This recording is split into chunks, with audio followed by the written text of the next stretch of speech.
Live na live! Live na live, George! Yan o! Bakit ka napili mo, partner? Wala lang. Para school setting. Monday na school naman. May para- pasok na naman kayo. Ganitong oras ka ba pumapasok sa school nun? Hindi, mga college. Mga mga biyahe. College. Ay, di, kasi ikaw ay taga Cavite. Oo.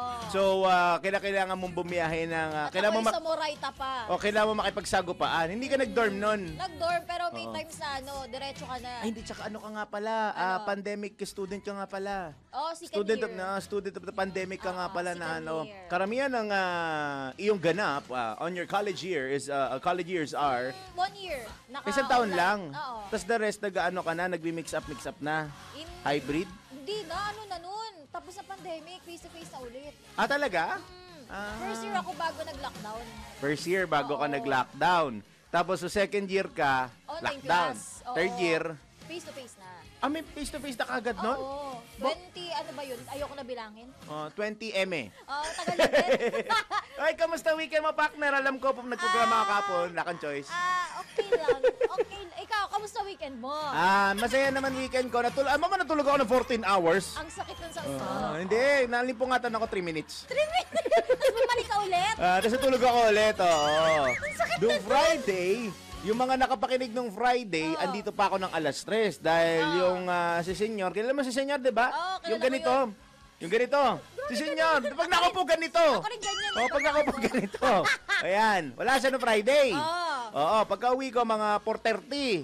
Tapos kumain ako saglit na merienda kasi syempre nagutom tayo. Oo. Pagkatapos, borlogs ako mga 5:30. Tapos? Sabi ko gigising sana mga alas 8. Oo. Aba, yung gising ko alas 8 hindi PM, AM. Umirang buhay. Almusal na agad. Nagising lang ako, sinabi ng utol ko, ay, ang aga ni Gil dyan, no? Happy Monday sa'yo. Mamaya Ang ako aga ni Gil gusto. dyan. Sige. Sabi ni Daniel, may ganun pala sound effect si Ma'am Gia. Meron po, matagal na. Ikaw, inulit pa nyo. Oh, hindi. O, di balik tayo doon sa kinikwento ko bago tayo magbalita. May 4:10 pa lang naman. Mga 5:55 kami magbabalita. Ano ba sige. kayo? Ay, hindi pala na. Boss, morning boss. Magbabalita kami. Wait lang, nagkikintuan muna kami. Yan. Tapos, nung nagising lang ako, sabi ng utol ko, Peram Susi, punta akong Pangasinan. Nasaan? Sabi, andyan lang. Pagkatapos andyan lang, wala na. Tulog na ako ulit. Oo. Hindi, kasi Ayun yung pagod. naalimpungatan ka. Yun yung quote-unquote. Nalimpungatan. Pero ang sarap naman ng kain ko the following morning. Anong ulam? Hot cakes. Wow! Hot dog. Breakfast na breakfast. Scrambled egg. Parang nasa hotel lang. Don't forget the cold Ano? chocolate. Wow! Cold. Milo. Milo? Okay. Ito naman Yun naman kasi, kung hindi Milo, Ovaltine. Dalawa lang Tama, naman yan eh. tama. Nesquik. Pangatlo, Swiss Miss. Oo, yan. Swiss muna, tapos Nesquik. Di ba may kanta ka na, Swiss Miss are made up. Ay, hindi pala yun. Ano pala, ibang kanta pala yan. Sorry. Kamusta ang naging Sabado mo? Ikaw wala kang pasok ng Sabado eh. Ha? Okay lang. Tulog. Nakaka literal. na. Tulog lang, hindi ka gumala. Hindi. Hindi ka nag-Japanese restaurant. First day ako nag-Japanese restaurant. Mamaya off-air, meron akong isasuggest na kakainan mo. Off-air mamaya. Pwede. Pero rooftop. Masarap ang pagkain. Parang alam ko yan. Doon kami kumain kahapon. Parang alam ko yan. Speaking of, happy birthday pala sa mami ng girlfriend ko. Ay! Kita mo na. Happy Ayun, birthday nakita ko kapon. nga. Kapon. Happy birthday po. Kung saan kami kumain? Doon. Parang alam ko kung saan yun. Doon. May idea ka? Parang galing ko lang dyan last Sunday. Galing ka doon? Yaman mo. Oy! 11 minuto na po. Makalipas ang alas 4 na maganda Monday morning. Kaya ko yung gawin yung mga 10 seconds na puro maganda lang. Ulit nga. Yung ginagawa ng mga tao. Sige, pag nag-50 bilangan mo ako. Dali, Sige. Ayan. Ito. Isa pong maganda morning!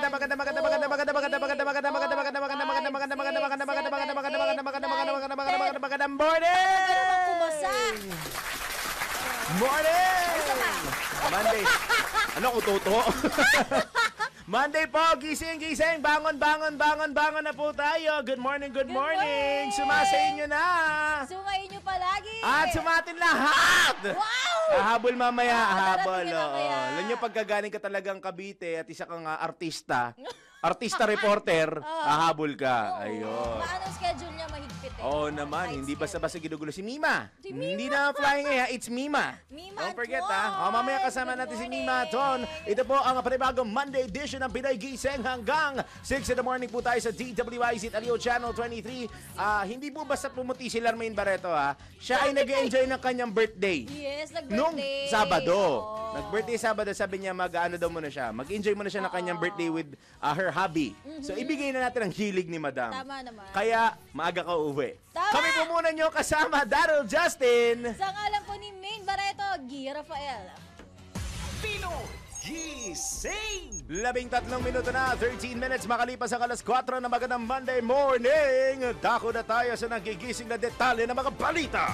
Pinoy Gising! Nanawagan ang ilang alkalde sa Department of Works o Department of Public Works and Highways, DPWH, Department of Public Works and Highways at iba pang sangay ng pamahalaan na isiwalat ang lahat ng mga flood control projects alinsunod sa iniutos ni Pangulong Ferdinand Marcos Jr. sa kanyang ika-4 na State of the Nation address o yung ginawa niya pong SONA noong nakaraang Hulyo. Ayon sa statement ng grupong Mayors for Good Governance, tumitindig sila kasama ang mamamayang Pilipino sa hangaring malaman ang katotohanan sa mga proyektong nabahiran ng katiwalian dahil sa sinasabi nilang sabwatan ng ilang politiko at kontratista pagdating sa mga naturang flood control projects. Dagdag pa ng grupo ng mga alkalde, kailangang panagutin ang lahat ng sangkot sa mga maanomalyang proyekto at kung kinakailangan tanggalin sa serbisyo, kasuhan at ikulong. Kabilang sa mga alkaldeng lumagda sa naturang pahayag ay sina Baguio City Mayor Benjamin Magalong. Ito, yung susunod, malapit to. Pasig City Mayor Vico Soto. Quezon City Mayor Joy Belmonte. Si Isabela Mayor City Hataman. At si Isabela Basilan Mayor City Hataman at mahigit 20 pang alkalde mula sa iba't ibang bahagi ng ating bansa. Lumagda rin si Tarlac Vice Governor Lita Aquino sa nasabing statement. So, ayun nga, ang dami nila, yung mga mayor, may si Vice Gov ng Tarlac, Mayor ng Baguio, ng Pasig, QC, Isabela City Basilan, Mahayhay Laguna, Rizal Nueva Ecija, Barugo Leyte, Dolores Quezon, sa may Zamboanga Sibugay at Zamboanga del Norte, maging yung mayor ng Paete Laguna, Palayan Nueva Ecija, Enrile Cagayan, Gabaldon Nueva Ecija, at ilang pa mga lungsod mula sa iba't ibang bahagi ng bansa all across Luzon, Visayas at Mindanao. Pinoy Gising! Samantala, hot topic tayo ngayon, leptospirosis. Pumalo na sa 52 katao ang mga nasawi sa sakit na leptospirosis sa Quezon City. Ayon sa tala ng Quezon City Epidemiology and Surveillance Division, 17 ang nadagdag sa namatay mula sa 35 noong Agosto 11 habang umabot na sa 506 ang naitalang kaso ng naturang sakit mula Enero hanggang Agosto. Lumalabas din sa tala na ang District 2 ang may pinakamaraming kaso na umabot na sa 172 at 20 namatay. Kabilang sa mga barangay na may pinakamaraming kaso ng leptospirosis ay Barangay Commonwealth, Barangay Holy Spirit at Barangay Batasan Hills.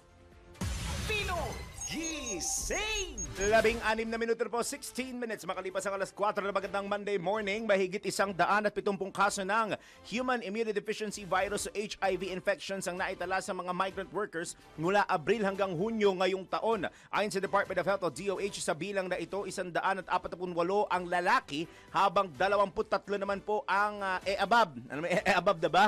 Above. Yan ang mga term niya, di ba? Kami yan. In short, babae po yun, ha? Babae. Babae. Yan, ha? Nabatid na nauna ng inihayag ng DOH na umabot sa halos 5,000 ang bagong kaso ng HIV sa loob lamang ng second quarter ng naturang taon o ng taong kasalukuyan. Ang mga rehiyon naman ng Metro Manila, Calabarzon, Central Luzon, Soc-Sargen, Western Visayas at Davao ang nagtala ng pinakamalaking bilang ng impeksyon na katubas sa 74% na kabuang bilang ng kaso. Pinoy Gising! Dali, bago ka, tinatawanan mo ko eh. Pero ang HIV, bakit? Narinig ko yun. Good morning. Ikaw talaga. Ang HIV, sabi nga nila pang matagalan na ito. Ba't sandali, na-topic na ba natin ang HIV sa Life Balance? Parang hindi pa. Tsaka nga Hindi. leptospirosis, di ba? Sana. Sana, kaso si Doc hindi available nun eh. Doc, baka naman. Dapat magkakaroon na talaga. Doc, ulit ha. Maganda sana kung live, Doc. Hindi, si Doc. Kasi this week, alam ko ang isa sa kakasa nating episode Ano? is about sa mga ladies, mga breastfeeding ata. Kung di okay. nagkakamali, yung Nice. parang naikasaatan ng ating Pero di mga bang producers. HIV, tama ba wala siyang cure? So far, oo. At saka hanggang ngayon, yung stigma na pag ikaw ay may Oo. HIV, iba pa rin ang tingin ng mga tao. Pero alam mo, lalayuan ka. minsan nga napag-usapan namin ni Sir Ton, iba ngayon dito sa atin. Dito sa atin, mas maiintindihan na natin at Oo. mas accepting na tayo eh. Pumunta ka sa ibang bansa, pag sinabi mo may HIV ka, ay nako. Ay talaga, Kung mas ano-ano maano iisipin doon? ng mga tao sa'yo doon. Ay, Yeah. talaga? In other countries, Kala ko mas open sila. yung iba, pero Yung hindi Western? lahat. Western, parang hindi lahat. Actually, sa Western, meron ako napanood na isang series sa Netflix na meron doon yung isa sa mga supporting roles na naman eh. Parang may side story yung isang character doon na part siya ng LGBTQ community. Yun yung kinikwento ko kung ano yung pinortray niyang character ha. Part siya ng LGBTQ community, tapos meron siyang partner na lalaki, so same sex. Tapos, well, speaking of sex, they're doing the thing, ika nga. Tapos, parang itong guy na ito ay umamin lang nung meron nang nangyayaring interaction between him and the other guy na meron siyang HIV. So yung partner niya, oh my God, parang something like nandire and all. Tapos nag-break sila. Siguro may fear din kasi sa sarili niya. Well, oo, kasi it's HIV na 'di ba sinasabi nila it's wala pang cure na talagang Lalo to na kung eradicate. unprotected, may high chance talaga. At kasama mo na yung sakit na yun until you die, ika nga, 'di ba? Grabe naman si Gil. Huwag naman ganun, George. Hindi lahat ng gagaling doon.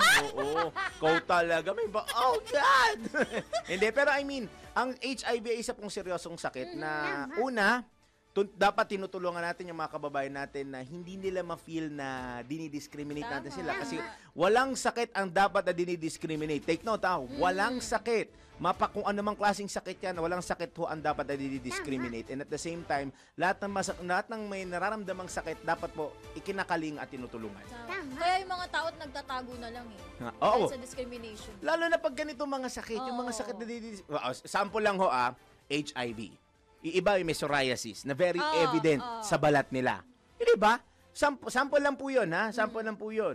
Yung iba naman, lumalayo at hindi kayang umunawa ng mga persons na may ASD o yung Autism Spectrum Disorder. Di ba? Ang dami. At saka may mga ADHD. Umiiwas hanggat maaari, lalo na yung mga impatient people.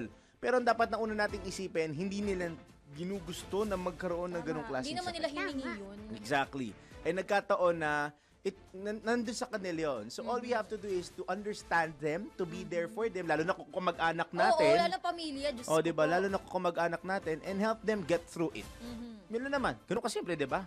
Para naman hindi na natin nararamdaman ng nakapagod naman discriminate ng tao. I-discriminate ninyo yung mga kurako doon sa flood control project. Tama! Yung mga hindi ko alam kung sino ha. Hindi naman Kung sino alam yung mga kung yun. sino. Wag din Di sila kung i-discriminate. natamaan ka. Wag din sila i-discriminate. Tama naman. Pero sana itong mga to panagutin sa batas. Gaya nung nabalitaan ko sa Bulacan. Mamaya ko i-chichika sa Mamaya off mo air. na yan. Mukhang mainit sige. yan O siya, tuloy ang mga balita. Pino Gising! Sa iba pang detalye ng mga balita, bumaba ang presyo ng bigas at baboy sa unang bahagi ng buwan ng Agosto. Ayon sa datos ng Philippine Statistics Authority, bumaba sa 47.15 pesos kada kilo ang presyo ng bigas nitong Agosto, kumpara sa 48.20 pesos kada kilo noong Hulyo. Naitala naman ang average retail price na 333.74 pesos sa kada kilo ng karneng baboy sa unang bahagi ng Agosto na mas mababa sa average retail price nito nga 338 pesos kada kilo noong unang bahagi ng Hulyo ngayong taon. Pino Gising! 21 minutos sa po, 21 minutes makalipas ang alas 4 na magandang Monday morning, umapila sa International Criminal Court Appeals Chamber ang abogado na mga biktima sa kaso ni dating Pangulong Rodrigo Duterte na palawigin ang deadline para makasagot sa hirit ng depensa na i-disqualify si ICC Chief Prosecutor Karim Khan. Ayon kay Attorney Paulina Masida, Principal Counsel ng mga biktima, hindi siya nabigyan ng kopya ng dokumento kaugnay sa hiling na i-disqualify si Attorney Khan noong inihain ito. Dagdag pa ni Attorney Masida, ibinigay lamang ang kopya sa kanya ng nasabing dokumento 5 araw bago matapos isumite ng depensa ang kanilang hirit. Alinsunod sa regulations of the court, 10 araw ang palugit na ibinibigay sa isang kampo para makasagot sa hirit ng mosyon ng kabilang partido. Pinadidiskwalipika ng depensa si Attorney Khan dahil naging kinatawan nito ng mga biktima ng war on drugs bago ito maging ICC Chief Prosecution noong taong 2021. Pino Gising! Samantala, binatikos ni Oriental Mindoro Governor Humerlito Bons Dolor ang sinasabing substandard flood control project sa bayan ng Nauhan bago makapasok para isagawa ang inspeksyon sa lugar. Dismayado pa si Governor Dolor nang pigilan itong makapasok. Alinsunod niya sa kautusan ng project contractor na hindi magpapasok nang walang permit mula sa Department of Public Works and Highways. Ikinadismaya ng gobernador ang paghaharang na ito. Gayong magkakaroon na anya sila ng joint agreement ng DPWH Mimaropa para sa naturang inspeksyon. Nang makapasok sa lugar, napansin ng gobernador ang bahagi ng proyekto na puno lamang ng buhangin, mababang pagkakalubog ng sheet piles at mga ginamit na putol na bakal. Sa Barangay Tagumpay, ipinagtataka din ni Governor Dolor ang 1 bilyong pondo para sa 1 kilometro ng proyekto na mas malaki kumpara sa 2 bilyong pondo ng kanilang kapitolyo sa loob ng 1 taon. Aminado naman ng gobernador na walang kinalaman sa mga proyekto ng national government ang pamahalaang panlalawigan, kaya't iginit nito na palitan ng sistema. At ipaalam na rin sa mga mamamayan ang sistema at ipaalam sa mga mamamayang barangay, munisipyo at provincial government ang mga ganitong uri ng proyekto. Pinoy Gising! Di ba nga, kaya nga sinasabi nila na, di ba kaya ang ginawa yung sumbong sa pangulo.gov. Yun, di ba? Tama ba ako? Hindi ako very do sa exact name ng website para ang flood Pero control. at least diretso na. Pero para ka talagang tagtatagline doon sa bubble gang, sumbong-sumbong Eh? kay Bongbong. Oo. Tama Kasi naman. sabi niya, diretso na. Ano ang aksyon? Para diretso na sa Pangulo, di ba? Oo, Wala diretso nang ng investigasyon. Oo. Ayan. Mismong si BBM nga, pumunta na. Si PBBM, pumunta na nga mismo ng Bulacan. Malapit ba sa inyo yan, George?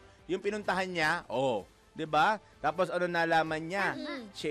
Bukod sa yung ang laki ng budget tapos substandard yung inilagay doon, bukod sa substandard inilagay doon, minabuking pa kung sino yung contractor noon. Ayun lang. Nabuking yung contractor doon, nalaman na yung contractor na yon, tumakbo nung nakaraang eleksyon.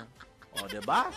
Tapos ano sasabihin ninyo? Hindi, may kabutihang loob. Sige, given the benefit of the doubt na may kabutihang loob, bigyan na natin, partner. For the sake of the argument, meron silang charity, kabutihang loob, generosity. Wait lang, sa Bulacan ba yun? Yung lupa? Yung Yun. sa flood control project sa Napanood Bulacan. ko nga yan. Sa Doon. Bulacan pala talaga yun. 'Di ba? May charity, may generosity, may kabutihang loob. Pero sa tingin niyo hindi yung iba diyan ang gagawin kaya tatakbo para maibawi nila yung ginastos nila. Tama. Yung iba, hindi ko sinasabing lahat. Yung iba. Kung matamaan ka nga. Oo, 'di ba? Ganun na naman ang sagot doon. Bato-bato sa langit. Matamaan. Awit. Awit. Ay, patama for the day Iba pala. yun, mamaya pa yun. Pero I mean, di ba? Sana nga, gaya na sabi ko nung Friday, nung ako imupo para ka senior, kailan ba tayo matututo? Kailan ba tayo madadala pag tayo mismo ay napahamak na? Alam mo, parang ilang taon nang tinatanong yan. O, di ba? Hanggang ngayon, tanong pa rin siya. Kailan yung aksyon? Alam mo kung anong sagot? Pag nangyayari na. or Hindi. after. Hindi mo rin sure. Kahit nangyayari na yung iba, in action pa rin na Oo, nangyayari. kailan? Ang sagot, pagkatapos ko nito, babanatan na ako ni Giljon ng Stinger. Pagkatapos, ang tanong kung kailan matututo ang tao, Oo. abangan! Senyor! Hoy! Ano yan? Ang aga naman! Ang aga mo. Sabi ko, anong binabanat nito? Sige, so mamayang 3:00 ng hapon ng Senyor Balita. Kasi, Senyor, kung gising ka na ng ganito kaaga, good morning sa'yo. Eto, may promotion na agad, oh. At 4 a.m. Pinawisan ako sa ginawa ni Giljon. Akala ko pinlay niya yun dahil kababanggit mo lang na umupo ka. Hindi.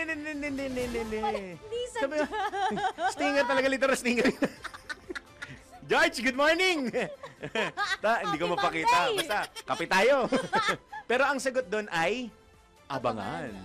Pinoy Yun! Gising! Speaking of abangan, sa oras po na 4:27 na po na magandang Monday morning. Simulan nyo na uminom ng kape, simulan nyo na kumain ng inyong breakfast. Si Bamba, mamaya na raw siya. Simulan nyo na mag-wakey-wakey at mag-exercise at magkaroon ng sorry. Ano allergy? Energy. Hindi kasi ako may allergic rhinitis Oo pag ganito nga. umaga, naa-aching ako di ba? Alam mo naman yun, nakikwento ko sa iyo, no? Oh, hirap na yung mga may allergy. Si Wanji pumunta alam ko ng bakit. Pare, tapikin mo na yung ulo. Ako para sa'yo. O, break mo muna tayo. Magbabalik ito. Ito yung tamang pangalan, ha? Oh. Partner, ha? Magbabalik ang Pinoy Gising! Pinoy Gising! Ang mga malalaki.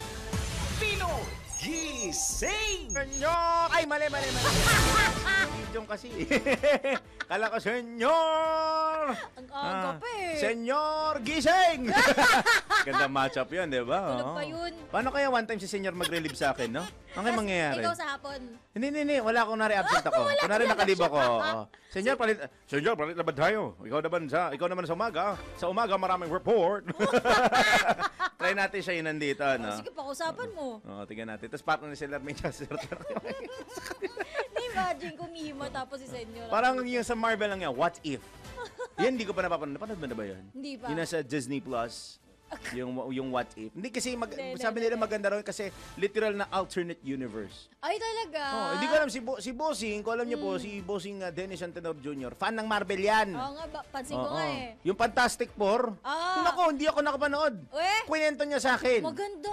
Oo, doon sa mga hindi nakapanood, Pakwento ito niyo yung sa nangyari.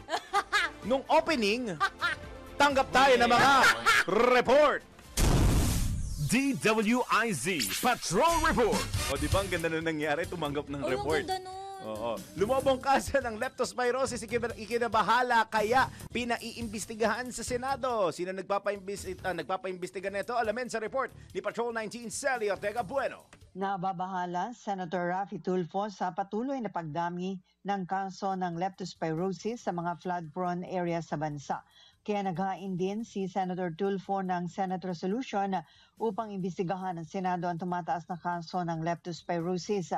Gayun din hikayatin ang pamahalaan na bumuo ng malawakang strategic mapping system para matukoy ang mga barangay o lugar na may mataas na kaso nito. Ayon kay Tulfo, sa pagtukoy ng mga targeted flood-prone areas, mas mabilis at epektibong may papamahagi ng gobyerno ang mga kinakailangang resources gaya ng gamot para makaiwas at malunasan ang leptospirosis. Dagdag pa niya, dapat iyakin na bawat barangay health center ay may nakastandby na doktor 24/7 para agad na masuri ang mga pasyente at makapagreseta ng tamang gamot. Sa ganito nga paraan niya, masisiguro na ang mga pasyente ang posibleng may leptospirosis ay makakainom na gamot sa unang senyalis pa lamang ng sakit.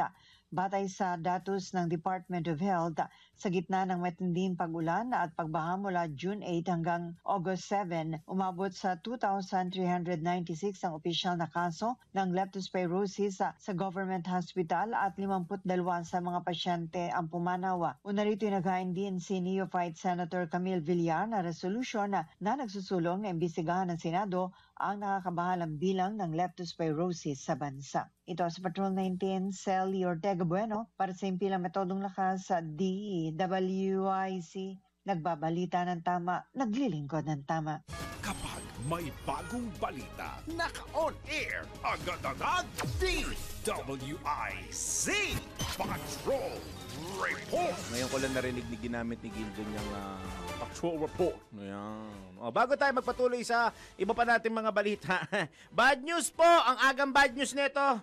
Sumalubong doon sa amin to pagdating namin ni Gia dito. May bagong bagyo na naman. Not one. Eto na naman. But two. Pero may good news naman tayo bukod doon sa isang bad news. O, yung isang good news muna. Oh. Yung isang bagyo, nasa labas po ito ng Philippine Area of Responsibility. At wala na pong posibilidad na pumasok sa PAR. Kasi pa northwestward, ito yung ang tutumbukin kung hindi yung southern portion ng mainland China ay Vietnam. Social, no? Vietnam. Yun nasa labas po, nasa layong 1,140 kilometers west of northern Luzon. Ayan. Medyo palabas na rin ito sa monitoring realm or monitoring domain ng Pag-asa. Pero yung isa, nasa letter H na ho tayo. Andito na po.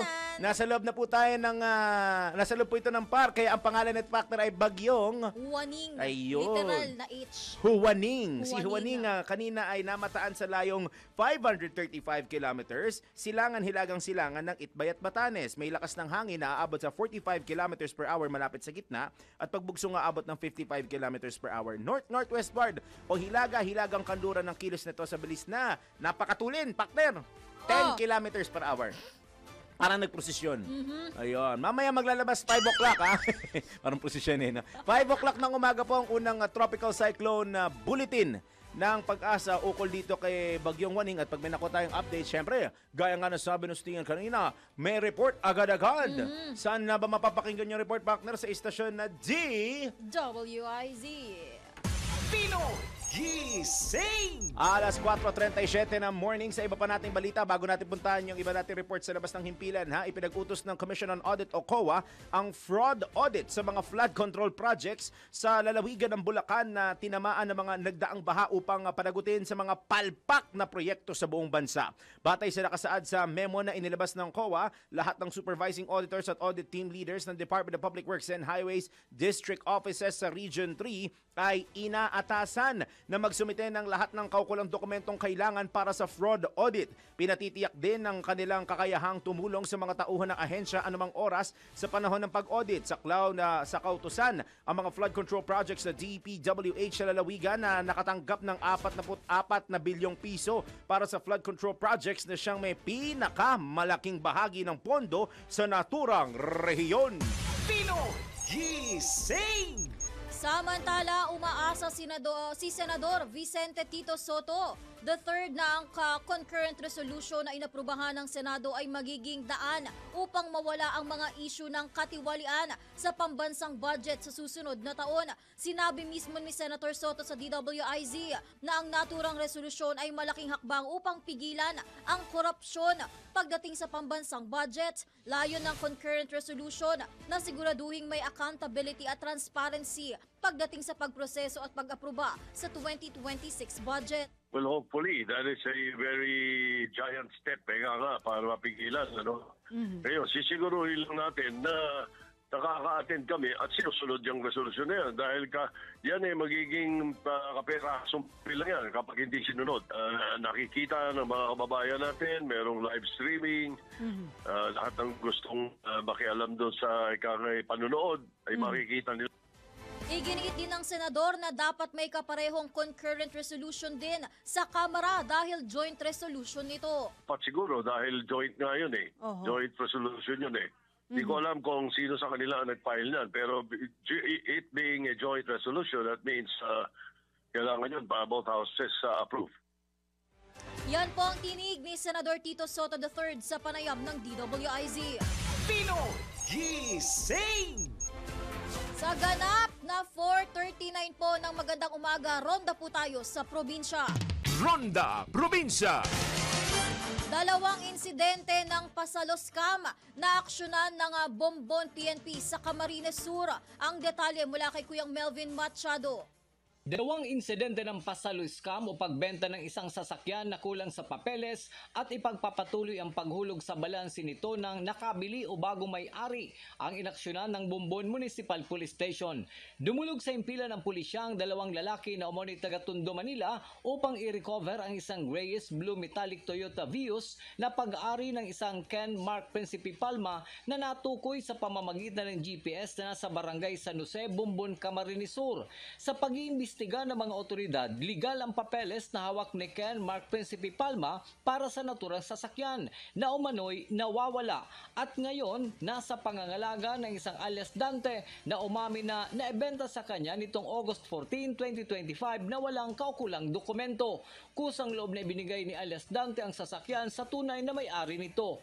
Samantala habang inaayos ang naturang problema sa Bombon Municipal Police Station, humingi naman ng tulong ang legal representative repossessor ng Philippine Security Bank na mabiripika ang isang Toyota Vios color brown na nakapark malapit sa impila ng istasyon. Sa pag-aksyon ng PNP Bombon na pag-alaman na ito ay sasakyan ng naunang dalawang lalaki na taga-Tondo na kanilang tinulungan. Ayon sa driver ng brown Toyota Vios, nabili niya ang sasakyan sa isang Merrily 5 Librando bilang pasalo at naguhulog umano siya ng monthly amortization sa bank account na ibinigay ni Merrily. Dito niya napag-alaman na biktima din pala siya ng pasalo scam kaya't wala siyang nagawa kundi ibigay ang sasakyan sa repossessor ng Philippine Security Bank. Ito ang Ronda Patrol, Melvin Machado para sa Impilang May Todong Lakas, DWIZ. Nagbabalita ng tama, naglilingkod ng tama. Pinoy Gising! Mula Kamsur, panik tayo ng Norte. Top 10 sa flood control projects na hindi kasama sa flood-prone list. Aba, inilabas po iyan. Alamin kung sino-sino nasa top 10. Mula kay Kuyang Ronald Idol Domingo. Idol na ibagabigat.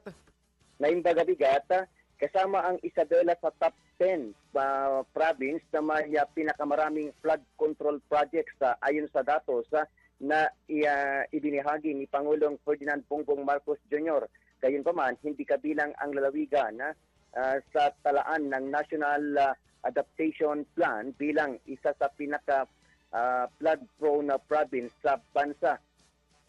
Ayon kay Governor Rodito Albano na imposibleng hindi isama ang Isabela sa flood-prone area dahil kahit walang bagyo, nakakaranas na ito ng pagbaha. Ayon sa kanya, dapat isaalang-ala na matatagpuan sa lawigan ang Cagayan River, isa sa pinakamalaking ilog sa bansa. Ibinahagi rin ng gobernador ang planong master study na laban sa International Cooperation Agency o para sa Cagayan River, kabilang ang pagpapatayo ng 4 na dam sa loob ng 12 hanggang 16 na taon na target matapos ang pag-aaral ngayong Disyembre o sa unang bahagi ng 2026 at inasahan ang makukumpleto ang isa sa mga dam sa susunod na taon. Bagamat maayos ang pamamahala sa Magat Dam, nakakaranas pa rin ng pagbaha ang mga mababang lugar sa Isabela. Mula June 2022 hanggang May 2025, nakapagtala ang DPWH ng 314 na proyekto sa lawigan na bagay na inaalam ni Albano dahil wala umano siyang kaalaman dito. Pinayuhan niya ang ahensya na i-double check ang datos habang nagpapasalamat na muna nang maupo si DPWH Secretary Manny Bunuan ay walang naitalang ghost projects. Binanggit pa ng gobernador ang kahalagahan ng bawat flood control project para sa Isabela. Ito ang Ronda Patrol, Ronald Idol Domingo, nag-uulat pasimpilang may tudong lakas, DWIZ. Nagbabalita ng tama, naglilingkod ng tama.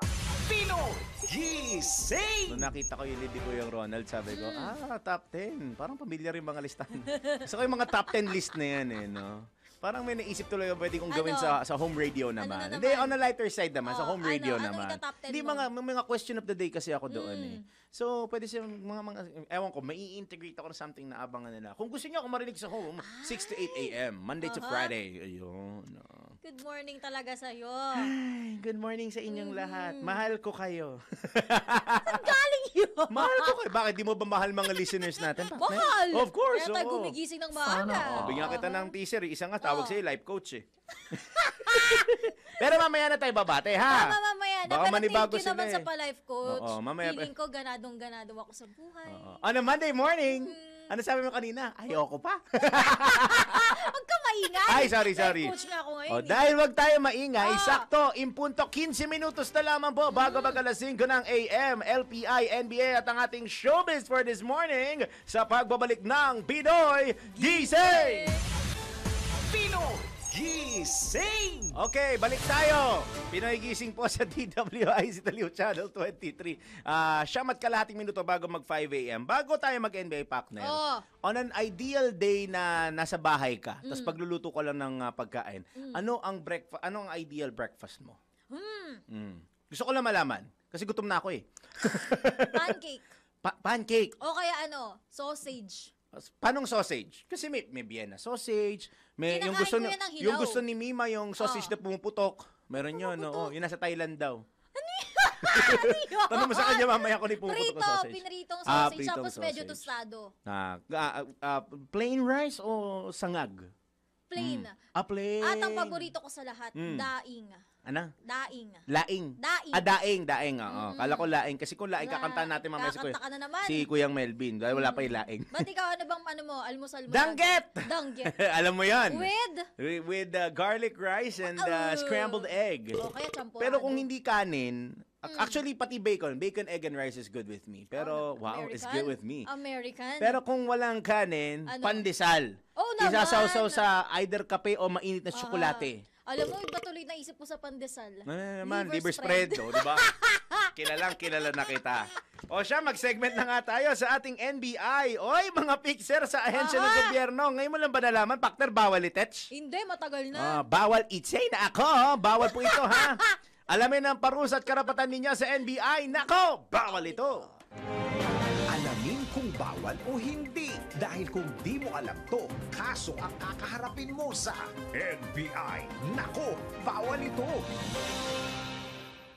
Fixer sa mga government agencies? Nako, bawal ito. Hindi maikakailang talamak pa rin sa Pilipinas ang fixer, lalo na sa iba't ibang ahensya ng gobyerno. Mas pinipili ng iba na magpa-fixer o magbayad ng mas mataas na halaga para iwas sa mahabang pila. Mabilis nga ang proseso, pero baka naman ikay madamay sa pagkakabilanggo. Ayon sa Republic Act 11032 o ang Ease of Doing Business and Efficient Delivery of Government Services. Mahigpit na pinapatupad sa Estado ang pagkakaroon ng katapatan at pananagutan ng mga pampublikong opisyal at mga empleyado ng gobyerno. Naglalayon din ang batas na ito na mapabuti ang negosyo sa Pilipinas sa pamamagitan ng pag-oorganisa ng mga proseso sa gobyerno at maiwasan ang red tape o hindi pagsunod sa tamang proseso. Kapag ang isang fixer ay nahuli, nakasaad sa batas na siya ay matatanggal sa trabaho at hindi na maaaring makapagtrabaho sa kahit anong ahensya ng gobyerno at siya ay tatanggalan ng retirement benefits. Bukod pa dyan,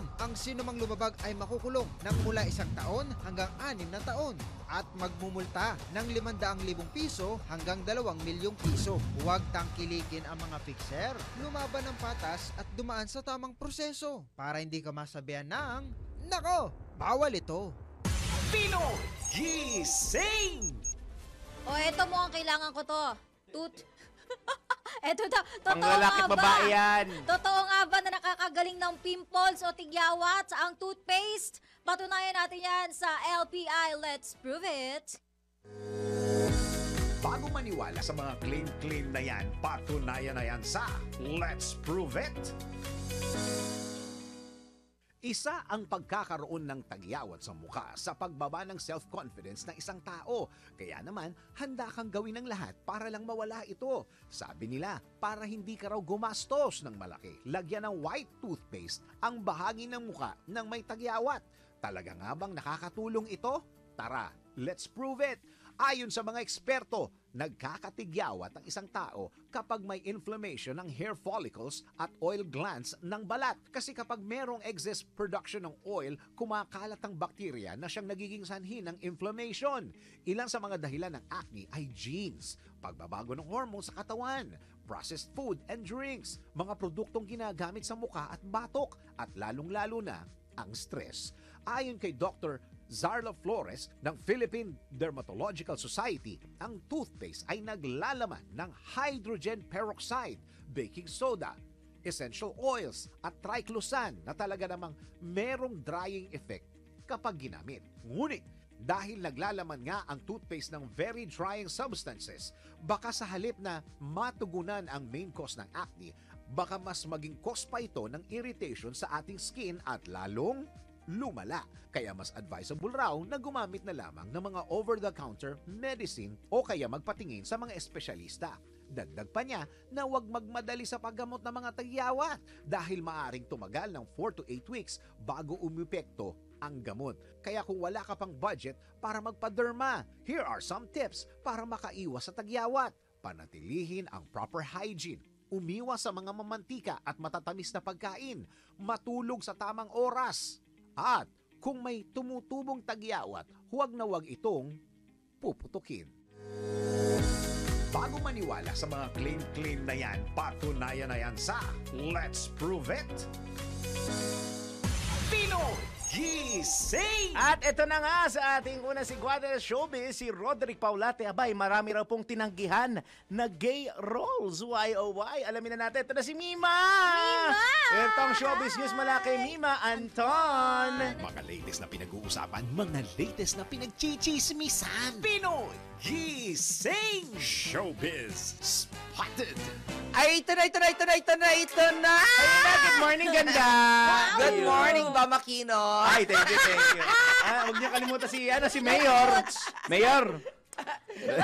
Hindi na nakasalamin, no? Diba? Sari-sari. Ayan. Oo, hindi, lumalayo na nga siya sa itsura ni Lumalayo Alice na. Go. Ano Ay, yan? hindi na. Sino na? Oo, Ramon Zamora. Patay tayo dyan! Alis na lang ulit. Anyway, sa ibalitang showbiz, ay namin itong si Roderick Paulate na marami rin pala siyang tinanggihan na gay roles o role na bading sa mga pelikula. Ito ang tahasang inamin itong si Roderick Paulate sa isang press conference na ginawa para sa kanya sa pelikulang, ano yun? Pelikulang initabayanan natin, Gia? Yung ano? Mudrasta. Ayaw, Mudrasta. Iyon, oo. Abangan ko yan. Na inaabangan ng marami. Ayan. Ayon dito kay Roderick, sabi niya, sayang din sana. Kasi pera din yun. Kailangan ko ng pera. Sabi niya ganoon. Pero sabi niya, kapag hindi raw nag-a-align doon sa kanyang gusto sa buhay, ang isang role, ay hindi niya raw ito tinatanggap kahit na malaki pa ang talent fee nito. Hanggat wala raw, kasi pag binasa niya raw ang istorya at wala siya nakita na parang yung magandang maiko-contribute niya sa pelikula, na walang magandang lalabasan ng pelikula, na tatawa lamang, pagkatapos ng tawa wala na. Ano nangyari? Parang gano'n na walang ano tawag ito, walang naiiwan na aral sa mga manunood, ay hindi niya raw talaga ito tinatanggap. Walang Sabi niya substance. Oo, yun, substance. Correct, oo. Ayon pa dito kay Roderick, ay marami-rami din daw, as in marami-rami ang mga pelikulang tinanggihan niya, sabi niya gano'n, para dahil nga sa hindi nga ito nag-a-align doon sa kanyang advocacy sa buhay, nga na kailangan may mag-iwan ito ng aral, kapupulutan ng aral sa ng mga manonood. Sabi niya gano'n. Sa mga dream role naman daw, wala naman daw siyang gusto, wala naman, as in, never daw siya nagkaroon ng dream role, sabi niya gano'n. Kasi sabi niya, halos lahat naman ng mga pelikulang ginawa ko, mga dream role ko talaga yon. Sabi niya gano'n. At saka sabi niya, katulad itong bago niyang pelikula, basta na lamang daw ito ibinato sa kanya na hindi naman niya hinihingi. Pero ang ganda-ganda raw talaga ng kinalabasan ng pelikula, sabi niya gano'n. Kaya sabi niya, kapag ang pelikula na inoffer sa kanya ay walang substance, walang aral na mapupulot, kahit malaki pang talent fee, ay tinatanggihan talaga niya. Sa government ba siya ngayon? Wala na, matagal na. Matagal na, diba? Oo, matagal na mula nung makasuhan siya. Ayaw nga pala. Oo, doon sa Ghost Employees. Yes. Ayan, nagkaroon ng, alam ko na guilty yung yung ano doon. That includes perpetual disqualification? O hindi lang, parang ata may perpetual disqualification. Ay, hindi ako sure kung perpetual yun ha. Hindi Or ko parang sure. pinagwawalan Ang alam na ko siya. lang, Perpetual Health College. Ay, doon pwede mag-aral. Oo.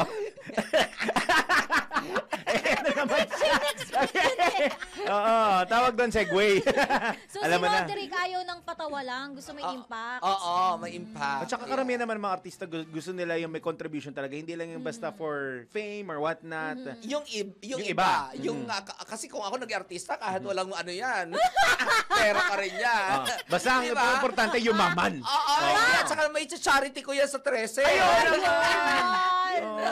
Di ba? Panggaw. Kahit walang substance yung pelikula, yung kinita doon, magkakaroon ng substance. tama. Pwede ikaw yung mag-translate in real life. Yes, May oo. pupuntahan. Mag-charity ka rin sa wag ka magkalimutan mag-charity sa inyo ha. Uy, hindi, Mag-artista ako, wait lang. totoo yun ha. Kahit na konting, katulad nung nakaraan, yung bumili ka lamang ng isang yung scramble na magkano naman yung 1,000 lang naman yun. Tapos ang dami ng bata mapapasaya. Na-try mo na yun yung sa scramble? Ano na? Na-try mo na yung sa scramble? Na-try ko na yung scramble. Oo. Tsaka Sanay ako nagpa-scram- yung lugaw. At saka nagpa-scramble siya nung birthday niya. No birthday ko, yes, 2 scramble yun. diba? 2 scramble. Tapos ang lugaw noon, 6 na malalaking yun. Oo, Kaldero. masarap. Kahit isang kalderong lugaw lang, masaya na, masaya Saka sa marami pakiramdam. ka nang mapapakain dun. Yes. Oo naman. Maganda Yan ang mga kibalita showbiz at balik na sa inyong dalawa. Salamat, Mima. Salamat, Mima. Ay, wow, kumakanta din siya. Wala na yung Salamat. kanta nyo, bago na. Oo, Mima kasi. Kaya medyo may feelings na. Salamat kay... Mims. Anong mi? Ginawa mo na, grabe, ginawa kang Mima Mima. yan, Mima sabi lang. Oo. Alam mo na. At least alam mo na ngayon. Hoy, salamat po sa mga nasa Dagupan. Susunod na si Mama Liway. Liwayway, gaw-gaw ang bilhin. Siyempre. syempre, kasama niya dyan, si Mama Susan. Kay Susan tayo! Yadaw sa Dagupan. Wala kasi di kita na-orient, sorry. Ayan. Ano yung Yadaw? Hindi, yung apelyido ni Mama Susan. Yadaw. Si Susan Yadaw sa Dagupan. Sila susunod. Isang minuto na po, makalipas ang alas 5 ng morning, uuwi na si George, saka si Daniel. Ikalawang oras sa Pinoy Gising. Susunod na. Narito na muli ang ulo ng mga balita ngayong Monday morning. Mayors for Good Governance na nawagan sa DPWH katiwalian sa flood control projects. Pinasisiwalat. Pinoy Gising! Death toll sa leptospirosis patuloy na tumaas. HIV cases sa mga Filipino migrants sumirit pa. Pinoy Gising! Presyo ng kada kilo ng baboy at bigas bumaba sa unang bahagi ng Agosto. Pinoy Gising! Balita sa ibayong dagat, mahigit 1 milyong Afghan refugees mula Iran at Pakistan balik Afghanistan. Pinoy Gising! Mamaya sa sports balita, Gilas Pilipinas Women nasa rank 39 na sa FIBA World Ranking. Pinoy Gising! Para sa Factor Fake, tiwala ng mga Pinoy sa kapulisan tumaas. Alamin mamaya sa Factor Fake. Gising! Alright! Ito na! Ay! At sa mga naglalaki ang ulo!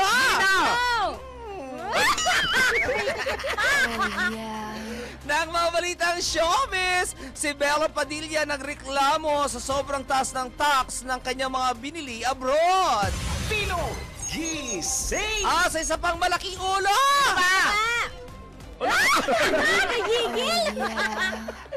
Nang mga balitang showbiz, si Carmi Martin may inamin sa relasyon nila ni Roderick Paulate.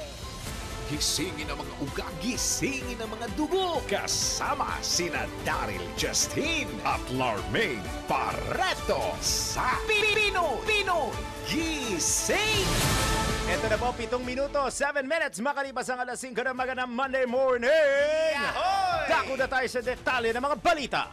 Pinoy Gising! Sumulat ng liham si Senate Minority Leader Vicente Tito Soto III kay Senate President Francis Chis Escudero kaugnay sa pagpapatupad ng mandatory random drug testing sa Senado. Kasunod ito ng mga ulat na mayroong kawani ng isang senador na nahuling gumagamit ng Mary Jane. Alam mo ba yung Mary Jane? Ay, oo. Mary Jane, also known as Mary Jane, Smoke. also known as marijuana. Diyan po sa isang silid sa mataas na kapulungan ng Kongreso, nakasaad din sa ipinadalang liham na nagsagawa na ng isang mandatory drug testing ang mataas na kapulungan noong 2018 alinsunod sa Dangerous Drugs Act of 2002 at Civil Service Commission Resolution number 1700653. Ipinunto rin ng senador ni Senator Soto na ang pagsasailalim ng mga kawani at opisyal sa drug test ang magpapatunay at magpapanatili ng moral, integridad ng Senado sa pagtugon sa mga nasabing issue. Pinoy Gising! Samantala, inihain ni Senate Minority Leader Vicente Tito Soto III ang panukalang batas na nagtatakda sa mga employer ng pribadong sektor na bigyan ng mga manggagawa ng 14th month pay. Layunin ng panukala na maibsan ang pasani ng mga pamilyang Pilipino mula sa tumataas na presyo ng mga bilihin at serbisyo. Ayon kay Senador Soto, malaki na ang naging pagbabago sa pangangailangan ng tao at panahon na para makatanggap ng 14th month pay ang mga manggagawa ng private sector. Sakop sa isinusulong na panukala ang lahat ng mga non-government rank and file employees, mga manggagawa sa ilalim ng kasambahay law at mga nakakatanggap na ng 13th month pay basta't nagtatrabaho sila ng hindi bababa ng 1 buwan sa 1 taon. Pinoy Gising! Pero alam mo, feeling ko maraming mga employer ang aalma dyan. Oo naman. Kasi gastos na naman yan sa kanila eh.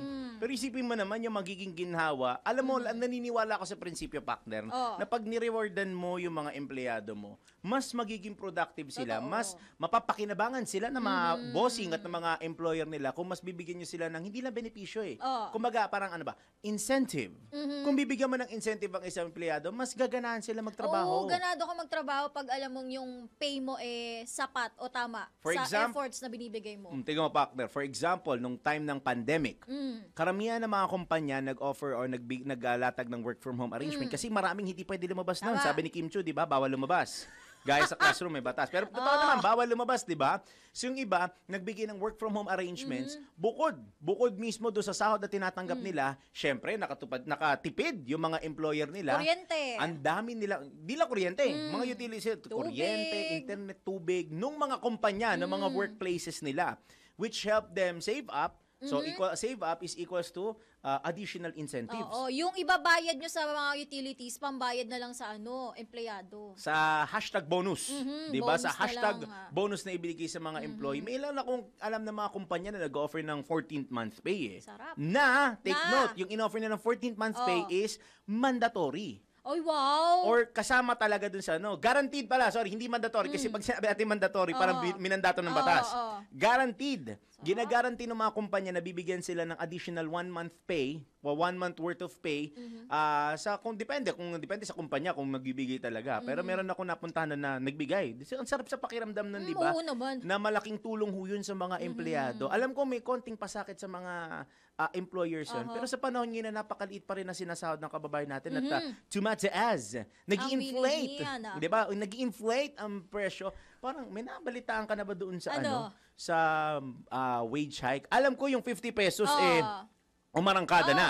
May 50. naibigay na. Pero di ba, yung iba nagpapanukalan dagdagan ng 100, dagdagan pa ng 150. Kung tutuusin nga, mababa pa rin yun eh. Mababa pa rin. Pero partner, kung ibibigay mo yung 150, 200 sa isang regular na manggagawa. Malaki na para sa kanila. Oo, pero yun nga, ang problema kasi umaalma yung mga umaalma yung mga negosyante. Pero sabi ko nga, sa 200 pesos, sa 150, sabihin natin, kahit 100 na lang ibigay ninyo, nadagdag bukod pa doon sa 50, yung productivity, tsaka yung, yung motivation ika nga, ng mga empleyado ninyo, titiyakin ko sa inyo, it's more than kung ano yung ilalabas ninyo, malamang may ROI na magaganap dyan. Ikalulugi ba kung ibibigay yun? Depende sa negosyo. Sabi nila, kasi lalo na yung mga MSMEs, for sure sila, mahihirapan sila. Kaya that's the reason why MSME sila, micro, small, medium enterprises. Siguro yung mga big corporations, sure yan. Yung mga big corporations, hindi naman sila ganun na mahihirapan na magbigay nung dagdag na, depende kung magkano idadagdag nila, di ba? Pero yung mga MSME, sila yung medyo mapupuruhan dito. Tama naman. Ang mangyayari nga lang doon, magdodoble kayod sila. For me, sa tingin ko lang naman yun. Tingin ko magdodoble kahit sila para mas makapagbigay pa dun sa mga employees nila. At the same time, kailangan i-doble din nila yung serbisyo. Kaso baka magbawas pa ng tao. Kilala mo naman dito. Pagka nag-task ka ng ganyan, kanina ipapasa yung expense na yan? Sa customer, sa consumer. So yun na mangyayari doon. Pero sana ma-reconsider nila. Hindi naman, not for anything, para na lang sa mga kababayan natin. Sana laging yun yung iniisip ng ating mga negosyante. Tsaka para sa mas magandang performance naman yun ng tao nyo. Oo. Para sa ikabubuti ng tao ninyo, that will translate sa ikabubuti ng inyong Negosyo kumpanya. nyo. Diba? Kaya magandang i-consider yun. Okay? Tuloy ang mga balita. Pinoy Gising! Muling nanawagan sa pamahalaan ng batikang arkitekto at urban planner na si Felino June Palafox Jr. para sa agarang solusyon sa kinakaharap nitong problema sa baha. Ayon kay Architect Palafox, matagal nang may mga solusyon para sa problema sa pagbaha, partikular sa Metro Manila, subalit hanggang ngayon ay hindi pa rin ipinapatupad ang ilan sa mga ito. Binigyang diin ni Architect Palafox na comprehensive urban regional planning ang kinakailangang gawin at hindi lang flood control upang mapuksa ang kasalukuyan at nakaambang mga problema. Dapat hindi lang tayo diretso sa flood control and drainage. Kasama dapat yan sa urban regional planning, metropolitan planning, then demographics, land use planning, housing, transportation planning, and then sewerage, garbage collection, telecommunications, etc. And hindi pa nagagawa. Correct. Opo. Sinubukan namin tumulong sa gobyerno. Hindi kami nananalo na competitive bidding sa MMDA at sa public works. Gusto sana tumulong. Kaya tumutulong na lang ako through the media. Sana makinig na lang sila kung hindi kami nananalo sa mga Bids and Awards Committee. Tinukoy rin niya na korupsyon at kakulangan sa political will ng mga nagpapatakbo sa bansa ang ugat ng problema. Kailangan natin visionary leadership, with strong political will, good appreciation of urban regional planning, good design like architecture, engineering, and the sciences, and excellent management. We should start now. Opo. Wala tayong analysis paralysis. Napakinggan po ninyo ang tinig ni Architect at Urban Planner Felino June Palafox Jr. sa panayam ng DWIZ. Pino Gising! Samantala, nakabase pa rin sa desisyon ng Kamara kung magiging prioridad ang isinusulong na Constitutional Convention o CONCON ni House Deputy Speaker Ronaldo Puno. Sa panayam ng DWIZ, iginiit ni House of Representatives spokesperson Attorney Princess Abante na marami ang pwedeng mapag-usapan sa pagrerepaso ng saligang batas. Subalit, kinakailangan muna anya tignan kung napapanahon na pag-usapan ng CONCON, lalo't marami pang usapin ang tinututukan ng Kamara tulad ng national budget at ang impeachment case ni Vice President Sara Duterte. Yung budget, kailangan ma-aprobahan yan timely para masiguro na meron tayong budget na magagamit pagpasok ng 2026. Andiyan pa rin po yung usapin ng impeachment kung matutuloy po to o hindi. Sabi ni Congressman Puno during his briefing, he believes that there's still time. May oras because 3 years before the next elections. Pero iisa po kasi si Congressman Puno eh. It must be a collegiate body that will decide on how and when and if it is timely now to do it. Kaugnay nito, nilinaw din ng tagapagsalita na hindi mga miyembro ng Kongreso ang magbabalangkas sa isinusulong na resolusyon. Kailangan din mapaintindi sa publiko ano ba yung pinagkaiba ng iba't ibang modes ng pagbabago ng ating saligang batas. Si Constitutional Convention na hindi po yung mga members ng House of Representatives lang or yung mga incumbent ng mga opisyales ang magbabalangkas nito eh. Pipili pa rin ng tao kung sino ang maging representante nila sa pag-uusap ng pagbabago ng saligang batas. Sinimulan po yan, sabi ni Congressman Puno, meron siyang mga nakakausap na open para ituloy ito. Yan po ang tinig ni spokesperson of the House of Representatives Attorney Princess Abante sa panayam ng DWIZ. Pino Gising! 17 minuto na po, 17 minutes makalipas ang alas 5 na magandang Monday morning. Yahoy! Tutol si Senate Committee on Economic Affairs Chairman Juan Miguel Zubiri sa hirit ng Philippine Amusement and Gaming Corporation na PAGCOR na magpatupad lamang ng strict regulations sa online gambling dahil kumikita at nakakatulong anya ito sa nation building. Ayon sa senador, kung kita lamang ang gusto ng gobyerno, maaari namang ayusin na lang ang tax collection at iba pang pagkukunan ng kita kaysa sa malulong ang mga Pilipino sa sugal. Sa panayam ng DWIZ, binigyang diin ng mambabatas na bantayan ng PAGCOR ang naging social cost ng online gambling. Pinarinig natin doon sa hearing yung mga taong nabiktima dahil nga lulong sa sugal ay nagpakamatay. Yung mga taong lulong sa sugal dahil nag-hold up. Biro mo mga pulis na yun, nag-hold up para makabayad lang sa kanilang mga utang. Kung mag-google lang po ang online gambling at tignan niyo po yung mga news, lalagyan niyo news, halos puno yung balita sa mga suicide, sa mga patayan, dahil sa alitan sa premyo, dahil sa nakikidnap po para makabayad lang ng pusta sa online gambling. Takot naman yung nakikidnap na pambihira naman yan. Kinumpirma rin ng senador ang kaso ng online sugal na mas malala pa anya sa kaso ng Pogo, kaya't umaasa ito sa total ban at hindi lang strict regulation. Mas matindi pa to sa Pogo eh. Sa Pogo nga, sabi ko nga dun sa aking explanation, sa aking speech, opening remarks na parang mas marami yata namatay na Pilipino dito sa Pigo, sa online gaming, dahil sa suicide, dahil sa pamamaril, dahil sa pagnanakaw, dahil sa kriminalidad. Kaysa Pogo, kasi yung Pogo, yung mga Chinese din ang hinahabol nila. Ito, Pilipino po sa Pilipino ang patayan, ang kriminalidad, pati yung suicide, nakawawa ka talaga mga kabataan. Sa lang masasabi ko doon, Paknel, napakalungkot. Sabi ko. Diba? Napakinggan po ninyo ang tinig ni Senator Juan Miguel Zubiri sa panayam ng DWIZ. Pino Gising!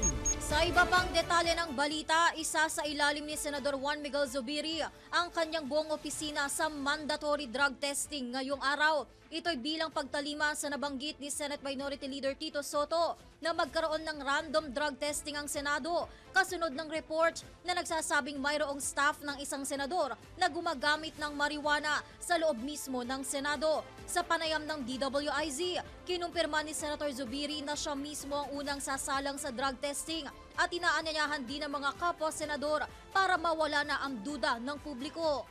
Gagawin ko pong binanggit ng ating dating Senate President Soto, magkaroon ng random drug testing. Itong Lunes, I will subject my office to random drug testing. Talagang ipapatest ko sila lahat. I will mandatorily ask my staff take drug test including me. Pati senador.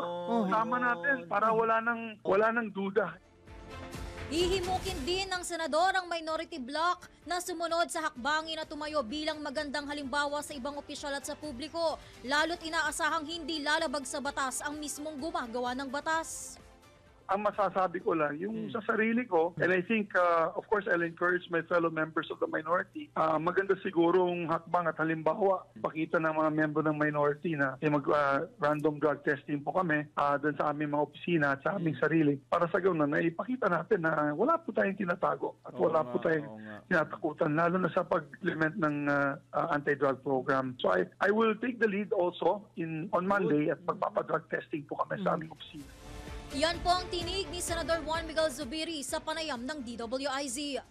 Pinoy Gising! May abangan pala today, ha? Sabi ni Senator, ngayong Monday. Monday ngayon. Today daw, siya daw mauuna, ha? Tignan natin yung update kung ano mangyayari kay Senator Zubiri, no? Sa iba pa natin balita, sinuspinde ng 1 year without pay ng Office of the Ombudsman si Nueva Ecija Governor Aurelio Umali. Ito'y matapos ireklamo ang gobernador at ilan pang government officials sa pag-issue nito ng 205 quarry permits ng walang Environmental Compliance Certificate o ECC mula sa Department of Environment and Natural Resources. Sa inilabas na desisyon ng Ombudsman, hinatulan si Governor Umali na guilty sa conduct prejudicial to the best interest of the service at simple misconduct. Samantala, dinismiss naman ng Ombudsman ang administrative complaint na isinampa laban sa asawa ng gobernador na si former Nueva Ecija Governor Zarina Umali, Provincial Environment and Natural Resources Officer Wilfredo Pangilinan, gayon din sina Lope Carino, Alilo Ensomo Jr., Samuel Paragas at Danilo Uykieng ng Mines and Geosciences Bureau of Central Luzon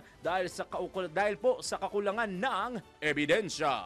Pinoy Gising!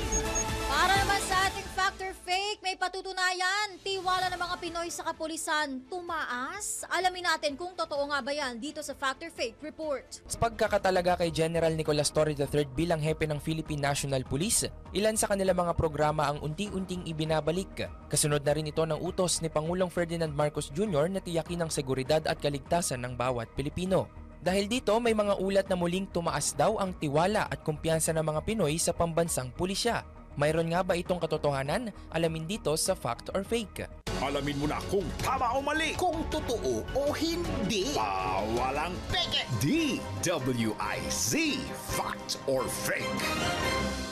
Batay sa resulta ng isinagawang survey ng Okta Research, nakakuha ng 71% trust rating ang PNP habang 73% naman sa performance rating. Mas mataas ito kumpara sa 62% na trust at performance ratings ng last survey ng Okta noong Abril. Kaya ang balitang tumaas muli ang tiwala ng mga Pinoy sa pulisya ay isang fact. Bukod sa nakuhang rating, ipinagmamalaki rin ni PNP Chief Torre ang effectiveness ng pinaigting na 5-minute emergency response ng kanilang hanay kung saan bumaba sa 7.75% ang crime rate sa bansa at pagkakakumpiska ng 54.6 billion pesos na halaga ng iligal na droga. Sa kabila nito, nangako si PNP Chief Torre na makakaasa ang mga Pilipino na ipagpapatuloy at mas lalo pa nilang pagbubutihin ang kanilang trabaho para sa kaayusan at kapayapaan ng bansang Pilipinas. Para sa Facts or Fake, Ralph De La Cruz, nagbabalita ng tama, naglilingkod ng tama. Huwag magpapaloko, huwag magpapagancho, huwag magpapaskam. Bawal! Bawal ang peke. DWIZ Fact or Fake. Pinoy Gising! Kaya mo yan. Okay na? Nakabuelo na? Okay na. Naano ko na. Oh, go. Di na barado. Kaya pala. Okay. Ito na, ay! Ito na. Andito na naman siya. Oh. Para sa balitang showbiz. Lumayas na! Lumayas na! May reklamo! Upo na! Upo na! Ay, lumaba! Ikaw kasi sabi niya, eto na naman siya, ayun na naman siya. Nandito na naman siya! Ayan, bahala ka, oh. Eto na! Oh. Sige, basahin mo muna yung lead, basahin mo muna yung lead, ha? Bella Padilla, naririnig nyo ba? Oo, basahin mo muna yung lead, ha? Pero ito na, Bella Padilla, sige lang. nagreklamo sa sobrang taas ng tax ng kanyang mga binili abroad. Tawagin Ito mo. na, ito, upo na ulit, si Mima, Antoine. Mga latest na pinag-uusapan, mga latest na pinagchichismisan. Pinoy Gising! Showbiz Spotted! Ay, ito na! na, ito na naman siya! Para ayaw ka papasukin dito. Oo, okay, umalis ako! Para dating malaking abala sa buhay niya. Oy, grabe ka naman. Substitute lang eh, may character na attitude. Kami dito, tanda mo. Ay, manda ka. Dahil ngayon. Baka gusto mo ipulgar ko love life mo dito. Wag! Hindi ako artista. Wait, ayoko mag-comment. Off mic. Ako rin mag-off mic na ha. Anyways, I'm Little Showbiz. Ako, ito ha, concern to ng marami ha. Hindi lamang ni Bella Padilla ha. Concern ito ng marami na napakataas ang binabayarang tax dyan sa Bureau of Customs. Dahil nagrereklamo nga itong si Bella Padilla dahil sa sobrang taas ng tax na kanyang pinapabayaran sa kanya ng Bureau of Customs doon sa kanyang mga pinamili sa abroad. Nag-online shopping kasi itong si Bella. Ayun. Okay. Nagkakahalaga lang naman ng 11,000 yung kanyang mga pinamili. 11,000. In peso. Oo. 11,000 pesos. Ang tax na sinisingil sa kanya ng Bureau of Customs ay 4,600. Wow. 4,000 sa Halos kalahati. Wow. Almost nga. Oo. Nagrereklamo ngayon sa kanyang ex-account niya, ipinost niya itong kanyang reklamo. At sinasabi niya na sobrang taas. Sabi niya ganoon, madalas siyang bumili ng mga mag-online shopping. Mag-online shopping ng mas malalaking purchase pa o ng mas mga mahal na purchase. Pero at kaya't alam na alam niya kung kailan dapat mataas ang tax na kanyang babayaran. At sabi niya ganoon, sa website na nasabing agency ng Bureau of Customs ay nakalagay lamang doon na 15%. Mayroon kasing online calculator daw doon sa website ng Bureau of Customs At yung nung pinatawan niya ng 15%, yung 11,000 niya ay umabot lamang to ng 1,650. Dapat iyon lamang daw ang kanyang babayaran, which is tama nga naman. Kasi ang 10% ng ang 10% ng 11,000, that's 1,100. Yes. 15% dapat nga 1,150 lamang, di ba? Kasi 11,000, siguro may sobra-sobra pa doon sa kanya 11,000 na binili. Ngayon, galit na galit itong si Bella Padilla na sabi niya ganoon, I don't mind paying, sabi niya ganoon, mas mataas o mas mahal na tax. Pero sabi niya ganoon, hindi ako magbabayad ng 4,600 para sa 11,000 na pinamili ko. Sabi niya ganoon. Yes. Doon sa comment section ng kanyang post ay sinabi niya na ang kanyang mga pinamili doon ay mga shampoo at mga skincare products. Sabi niya ganoon. Tapos sabi niya ganoon, I don't mind paying. Sabi niya ganoon. Kung mataas man ang tax ko, but not with shampoo, sabi niya gano'n, and skincare products, sabi niya gano'n. Di ba? Totoo nga naman. Pero ka magbabayad ng ganun kalaki, 4,000 para sa araw-araw na ginagamit mo naman. Correct. Ngayon nawagan itong si Bella Padilla sa Bureau of Customs na sana ayusin ang nasabing patakaran dito sa nasabing pagkaltas o pagsisingil ng tax sa mga produkto na inaangkat o binibili abroad, sabi niya gano'n. Kasi totoo nga naman to, no? Kasi baka mamaya, napupunta sa bulsa lamang. Baka. Diba? Kasi kung 4,600 tapos 1,650 lamang dapat ang babayaran, so saan mapupunta ngayon yung 3,000, kaya ko to. Sige. 3,350. Ayun. Di ba? Saan galing yung patong? Kaya nga Hindi bukod doon sa saan galing. Tama si Mima. Saan galing at saan mapupunta? Saan mapupunta yung 3,360 ay 50? Di ba? Sa packet siguro. Baka flood control na naman. Ang ba yan? Pag sa flood control nga. Alam doon napunta. Flood control ng shampoo. Diba? So yun ang concern itong si Bella Padilla na saan mapupunta yung nasabing sobra doon sa kanya ibabayad dapat. Sabi ganon. Na ako personally sinasabihin ko to na na hindi lamang to kay Bella nangyayari. Yes. Nangyari nga sa artista eh. Hindi mas lalo pa Sa sa mga normal na common tao persons, lang, sa mga common tao. And take note, yung mga common tao, hindi nila gaano pinapansin yung mga other charges. Yes. Diba? Correct. Kasi sila, pag nakita nila, uy, may discount or what, blah, blah, blah, check out. Yes, Tapos, diba? Oo. Kasi meron talagang katulad sa grocery, di ba? Kapag ka bumili ka, minsan pag hindi mo binabasa yung Resibo. yung resibo mo, Tama. may dumodoble. O minsan dinodoble talaga. Or minsan nga hindi siya discounted eh. Kahit minarket na discounted. Oo. Kaya, correct. Kaya ako madalas na magreklamo sa grocery kasi pag nakita ko discounted, tapos pagdating sa cashier hindi, nagreklamo ako. Ako ginagawa ko, tinatanong ko sa cashier, Miss, discounted daw to Para sure ako. Oo, tapos minsan pag nila, hindi discounted. Tapos sabi ko, bakit na nakalagay doon discounted? Warfrek! Ayan, nagalit. Alam mo magalit, no? Oo, kaya sinasabi ko sa nila, walang kwenta yung nakalagay nyo doon na discount, tanggalin nyo na yun doon. Sabi ko gano'n. Sabi ko, at saka ito, hindi ko to babayaran ng ganyan kasi nakalagay yung discounted. Kailangan i-discount nyo muna yan. Ayun, gano'n. May naalala tuloy ako, yung nagpa-anniversary sale dito. Ay. Sabi discounted, tapos biglang hindi na pala. Oo.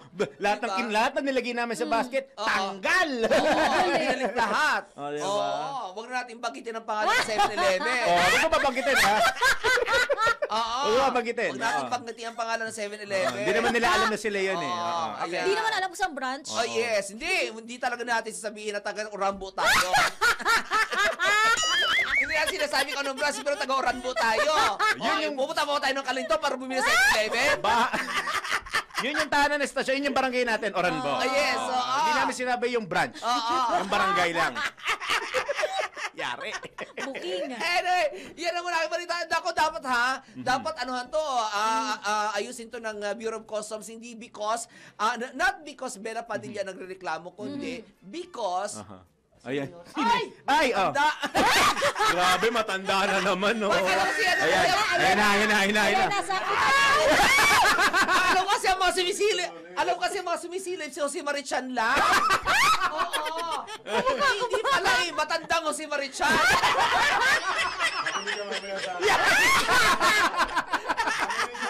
Yan. Ito si John Ibanez, lagi may kuliti ito. Anyway, ay balita showbiz, balita sa inyo dalawa. Salamat, Mima. Salamat, Mims. Salamat. Memes talaga. Parang malaking kalukuhan sa buhay mo si Anton. Memes kasi, di ba pag memes kalukuhan yun? Ano na? Shortcut lang yun. Ganun ang pagmamahal mo sa kanya. At salamat sa cameo appearance sa susunod na anchor. Mamaya pa siyang alas 6. Si Kuyang John Ibanez. Standby po muna, Philippine Standard Time. Hi! Pinoy! Gising na! Hinga malalim. Woo! Sabay pag narinig ko si Densyo, sigaw ay, hi! 5:32 na po ng morning, magbabalik po ang Pinoy Gising! And we're back! Nagbabalik po ang Pinoy Gising sa oras na 36 minutos, 36 minutes makalipas ang alas 5 ng AM! Yon! Yahoy na tayo para imanir sa sunod-sunod na mga report! Sulat ni Minority Leader Tito Soto na nagsusulong ng mandatory drug test sa lahat ng Senate employees. Sabay mukhang pag-usapan ulit ito. Detalye mula Patrol 19, Sally Ortega Bueno. Nagpasalamat si Senate President Chis Escudero sa mungkahi ni Senate Minority Leader Tito Soto III na magpatupad ang Senado ng mandatory random drug test sa mga empleyado ng Senado para masiguro na drug-free ang mataas na kapulungan ng Kongreso.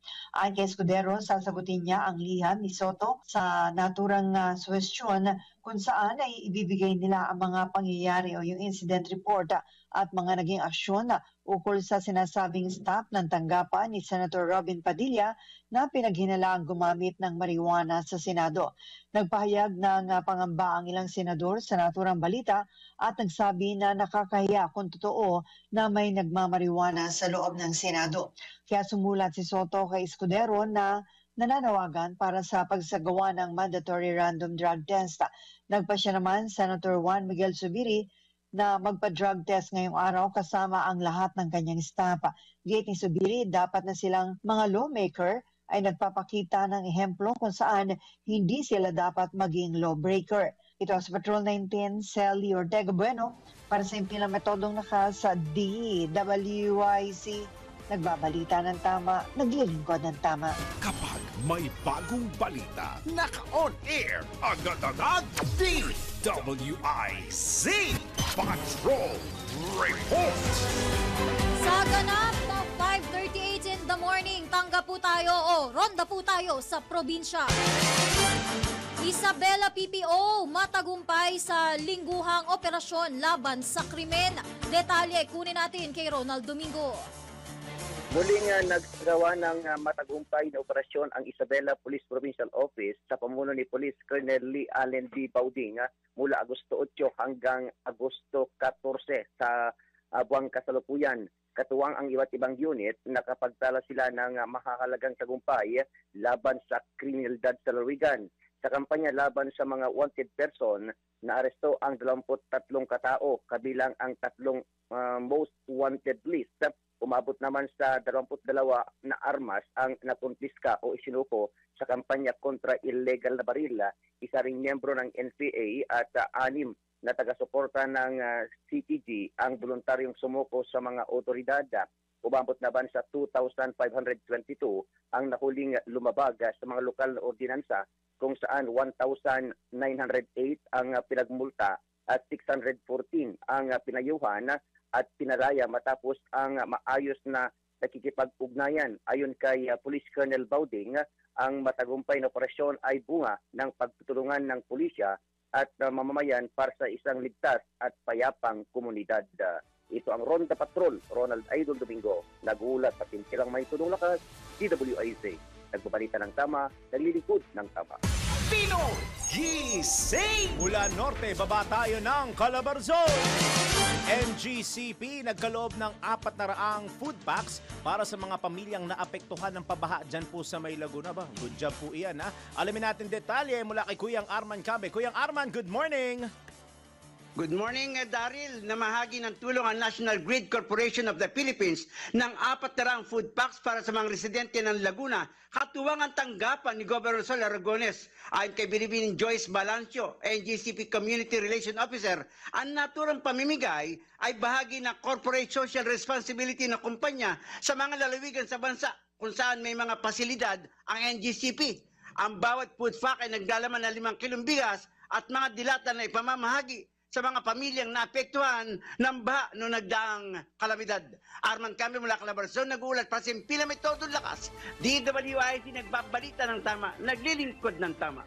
Pino Gising!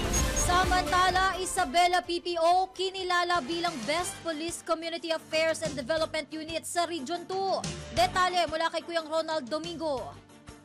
Pinarangalan ang Isabela Police Provincial Office bilang Outstanding Police Community Affairs and Development Provincial Office at 2025 regional level sa culminating activity ng ika-30 Police Community Relation Month Celebration.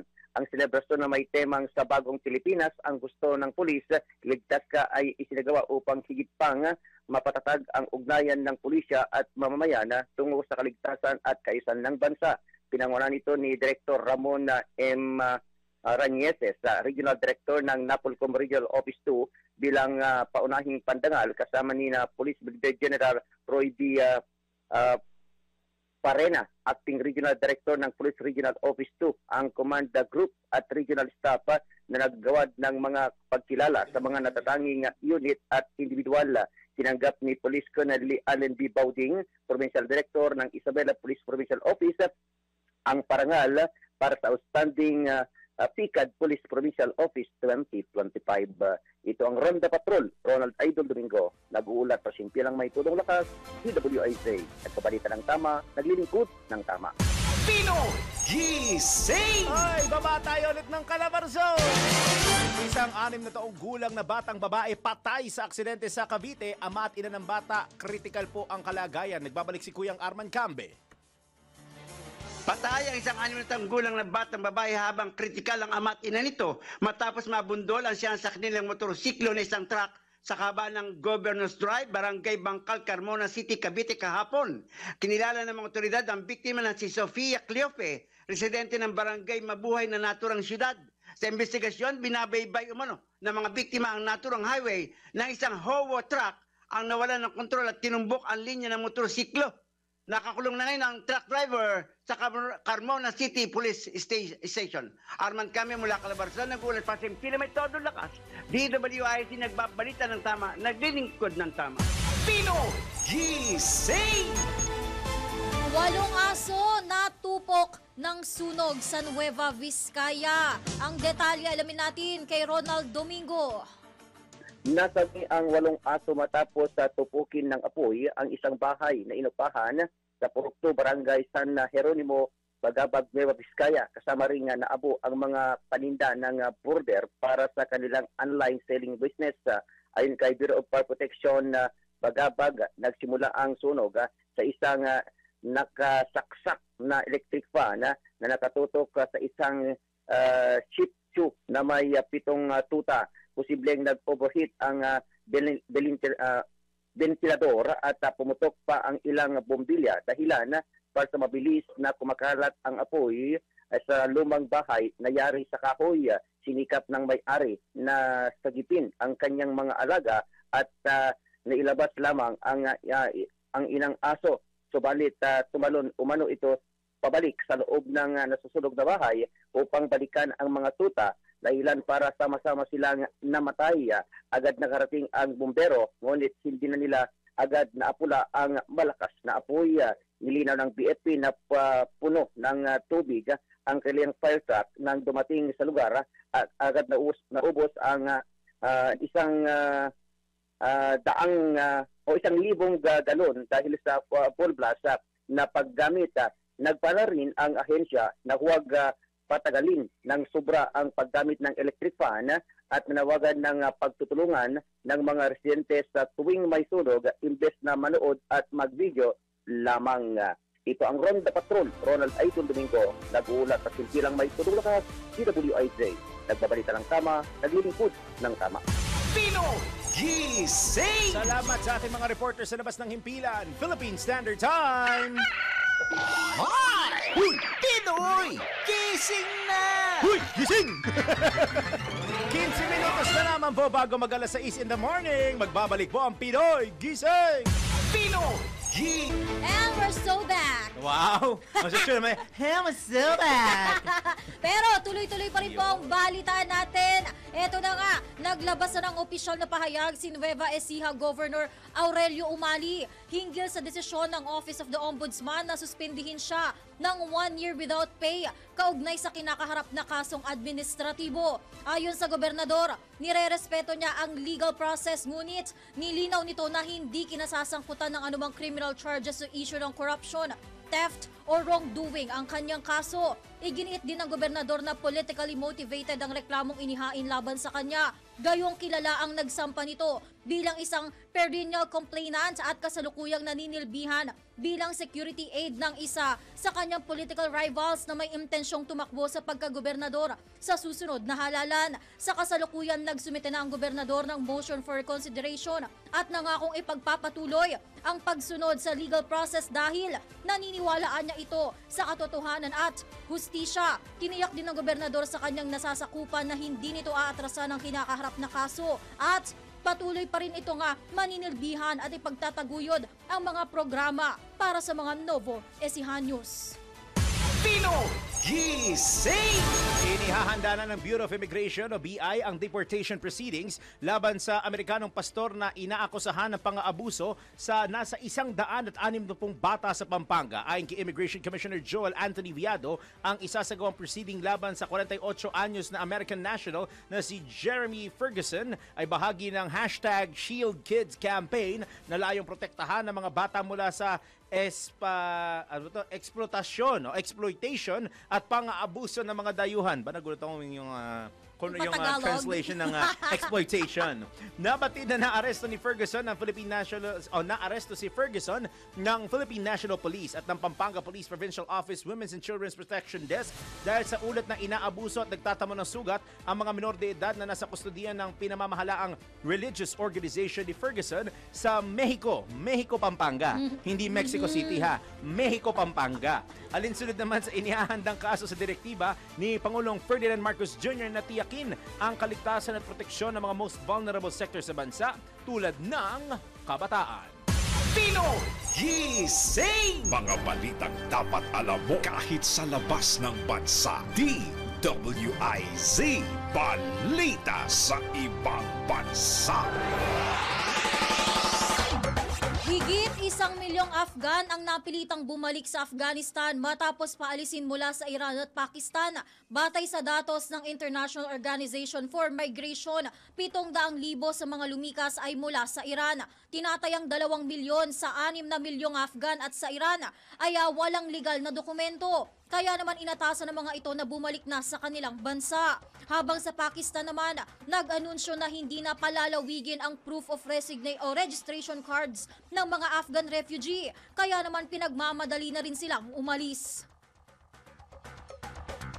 Pinoy Gising! Sa mundo ng palakasan, ang latest malalaman sa DWIZ Sports News. Wala si Ian. Biglang wala si Ian. Pero huwag natin kakalimutan ha, Ayaw nga pala si Ian. Kasi wala nga si Ian. Yes. Hindi pa ata lumiliwanag sa dilim. Oo, correct. Bakit ka tumata? Grabe ka talaga. Dito malamang gluta. Pero wag natin kalimutan batiin si Ian. Malaman nakikinig yung on the road. Kaya parang Ian, good morning, parang Ian! Ito ang aking sports update. Umangat na ang Gilas Pilipinas Women sa rank number 39 ng FIBA World Rankings na mas mataas ng 5 pwesto mula sa dating rank number 44. Kasalukuyan na rin pasok ang Gilas bilang 7th best team sa Asia at highest ranked team sa buong Southeast Asia. Nabatid na nagtapos ang kampanya ng koponan sa nagdaang Asia Cup sa ika-6 na pwesto nang mapataob sila ng South Korea sa qualification para sa semifinals. Sa paglabas ng world ranking, bitbit na ng koponan ng bagong momentum sa pagsalang sa 2025 SEA Games ngayong Disyembre kung saan target nitong muling masungkit ang gintong medalya. Pinoy Gising! Balitang showbiz naman tayo. Carmi, Ito na naman siya. Hindi na. Akala ko yun na naman siya. Umaatas na yung upuan, no? Carmi Martin, may inamin sa relasyon nila ni Roderick Paulate. Alamin natin yan sa showbiz Spotlight ni Antuana. Mga latest na pinag-uusapan, mga latest na pinagchichismisan. Pinoy Gising! Showbiz Spotted! Ito na nga. Ano na? Chismis na chismis yung natin. Diba?